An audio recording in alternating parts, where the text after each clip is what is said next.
شہر حیدرآباد کے ایک سپر مارکیٹ میں بھیانک آگ لگنے کا واقعہ۔ حیدرآباد کی ایک سپر مارکیٹ میں بھیانک آگ لگ گئی۔ حیدرآباد کے بنڈاگوڑا میں واقع رتندیپ سپر مارکیٹ میں آگ لگ گئی۔ یہ واقعہ اتوار کی صبح کے اولین سطروں میں اس وقت پیش آیا جب سپر مارکیٹ میں مرمت کا کام کیا جا رہا تھا۔ آگ کے ساتھ کثافتی دھوئیں کو دیکھ کر سپر مارکیٹ کے ملازمین خوفزدہ ہو گئے، جو اپنی جان بچانے کے لیے دوڑ پڑے۔ اس بات کی اطلاع کے ساتھ ہی فائر بریگیڈ کی 2 گاڑیوں کے عہدیداروں نے وہاں پہنچ کر آگ پر کافی جدوجہد کے بعد قابو پایا۔ سمجھا جاتا ہے کہ شارٹ سرکٹ آگ لگنے کی وجہ ہے۔ اس واقعے میں کسی کے جھلسنے یا پھر کسی کی موت کی کوئی اطلاع نہیں ملی، البتہ بڑے پیمانے پر مالی نقصان ضرور ہوا ہے۔ اس واقعے میں عمارت کو بھی نقصان پہنچا ہے۔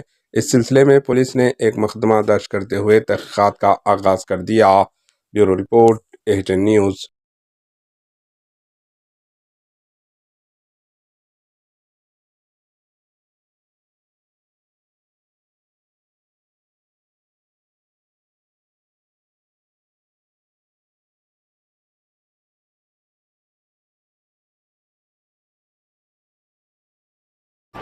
AHN نیوز کو لائک کریں، شیئر کریں اور سبسکرائب کرنا نہ بھولیں۔